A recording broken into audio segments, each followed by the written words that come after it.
Huh. We back?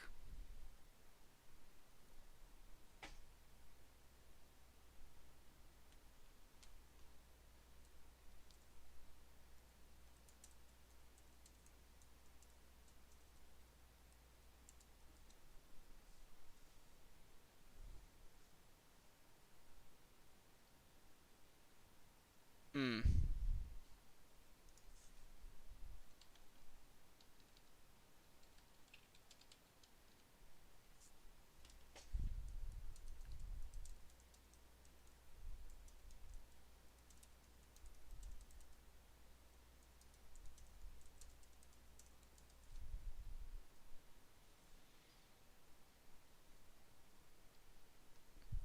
Hmm.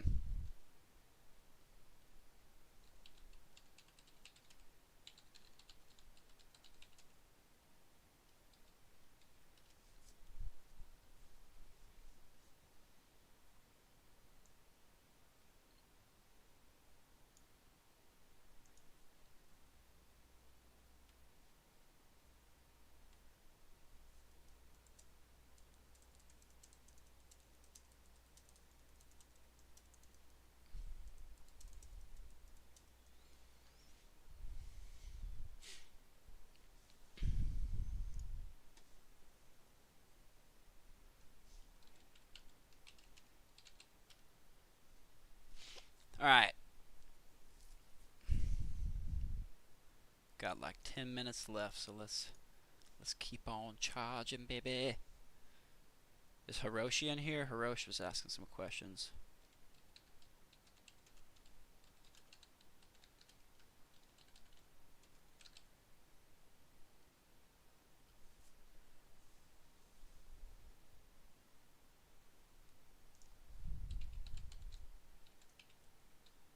Oh, wait, it's Market. Is it Market Insider? Or is it Market Beats? Yeah, it's Market Beats.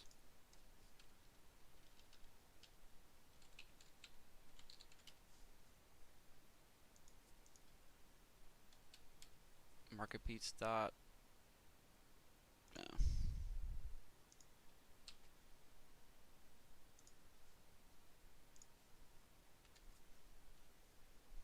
There. Hit him with the stuff.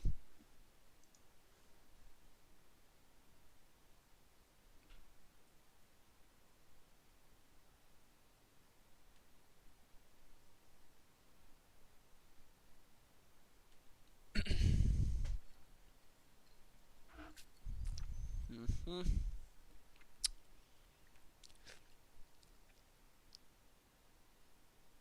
I'm happy the market's open tomorrow. I thought it might be closed.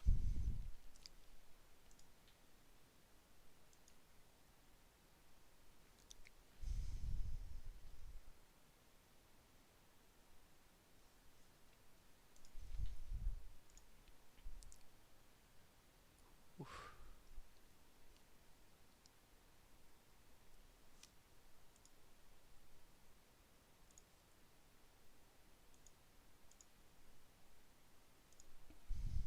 Mm-hmm.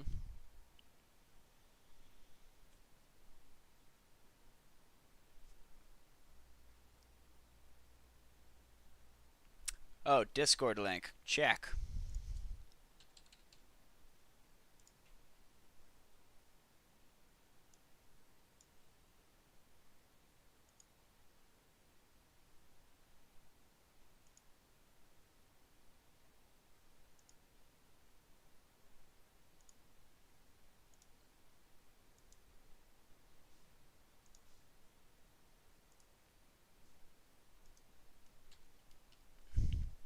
There we go.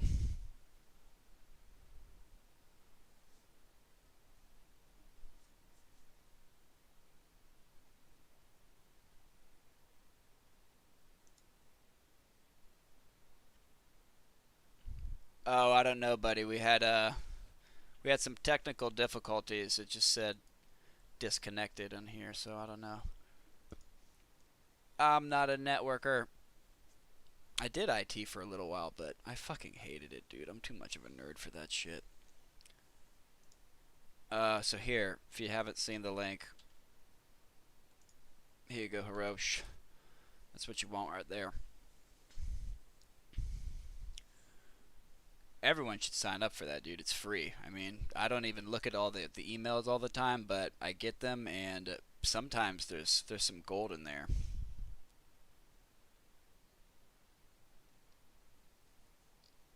So check that out.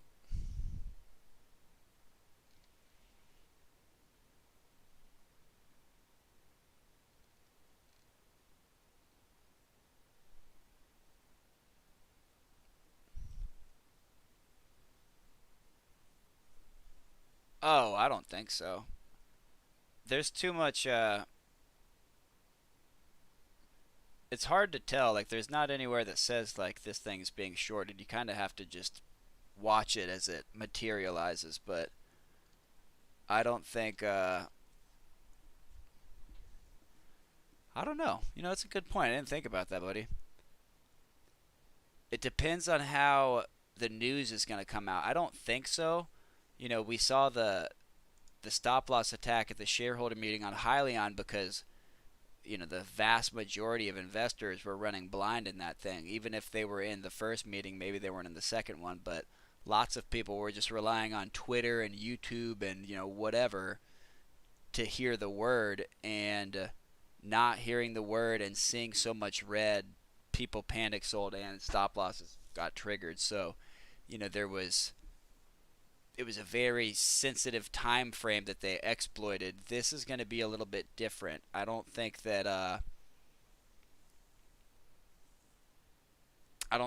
think news is going to spread a lot faster because the news isn't going to be originating at a shareholder meeting and then spreading from that point outwards. You know what I mean? It's going to be more of a media blast that's going to be pumped through Twitter and all these different places because I don't know. How do we even hear about the contract going through, right? Don't they have to announce it?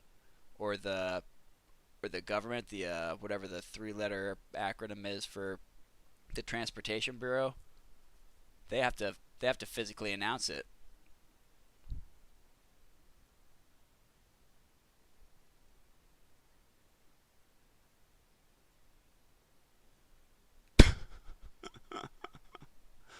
Oh man, don't gas me up, buddy.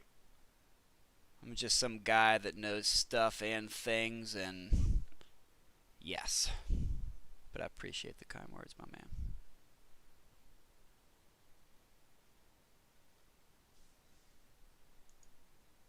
But for real though, a lot of people wouldn't go to college if you're like, hey, you want to make a shit ton of money? All you got to do is have time and a little bit of money to start with. The fucking market, baby. Dude, what? $1 low?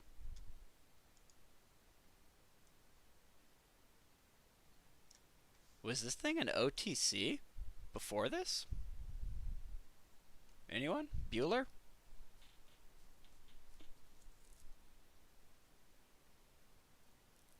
It had to have been, right? I mean, it's trading in the penny range. It had to have been on like a pink sheet or something. Huh.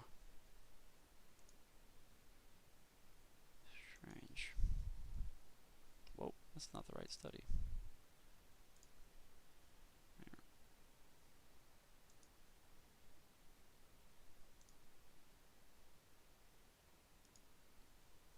There we go. Here's my thing.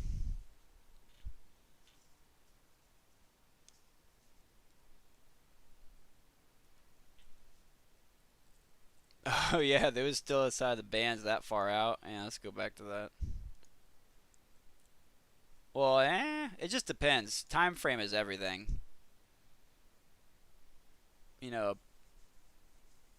bigger time frame, broader chart. Not as volatile. You can't see how sharp it really is. But you go in here, it's like it goes outside the bands all the fucking time. These things are really cool. I mean, you could almost blindly follow this to a degree as long as you have the parameters set up correctly. I'm pretty sure I didn't even fuck with this one. It just comes in straight like this. Yeah, pretty sure that's the default for this. But they have Bollinger Bands on almost every platform. At least I know they have it on TradingView. Oh, the company's just been around for a while? Weird, but I thought if you're like, you can't trade on the market in the dollar penny range and be on the NYSE, can you?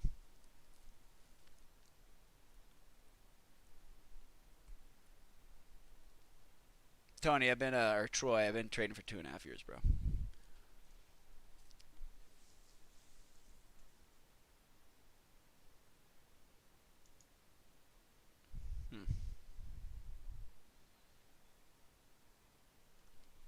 Hmm. So it just depends. EMAs are not quite as reactive, and SMAs are more reactive. So if I'm doing like some long charting, like so here my long exponential, ironically enough, has some simple moving averages mixed in there, but there's also a lot of, you see, we have a lot of the bigger ones are exponential because I want a cleaner line there. I don't want to see as much, volatility in it. So if you like zoom in, you go to 5 day, those aren't really as valuable. You got to zoom out. So when I'm doing like intraday trading, I go to my short study, and this has got my daily SMA right here, my 180. I have a 9 and a 2. And so this is for like aggressive price action for like intraday, like swing trades and day trades. So for instance, like right here, we've crossed under the red SMA, so we might have a good buying opportunity, right?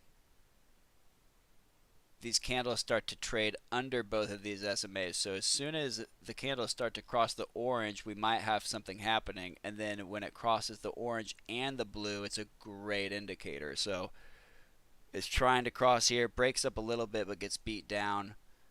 Trying here more but doesn't quite have the momentum.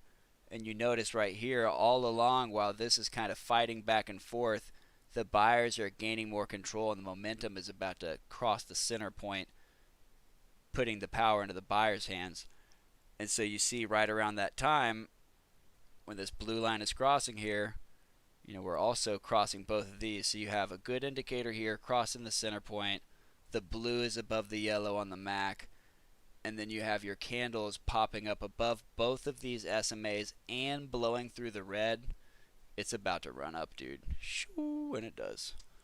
So it's easy to look at that and just call that out because it's already materialized, but I encourage you to do this on the fly. You know, try to predict what's going to happen and do some charting and stuff. That way, you'll be able to get a feel for it. And if you're wrong, you're wrong. Shit, just keep doing it because you'll get better at it. I promise.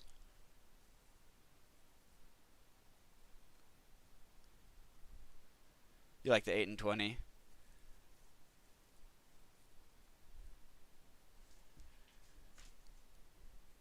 Yeah, that's the thing, man. Can a lot of flexibility in these. Yeah, no problem, Hirosh. All right, boys, we're a couple minutes over. I got some stuff and things to do myself.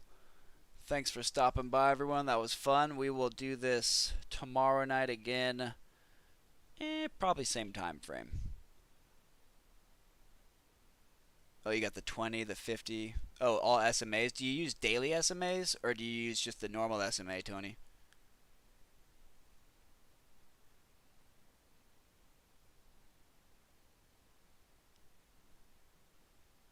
97 time it trades inside the 97% of the time it trades inside the bands. What does? Most of the time, yeah, things will trade inside the bands. Then when you see it breaking to the band to the bottom side, it's probably a buy, and to the upside, it's probably a sell, or signaling that might happen at least. So, anyways, peeps, it's been real. I will catch you guys in the next thing. See ya.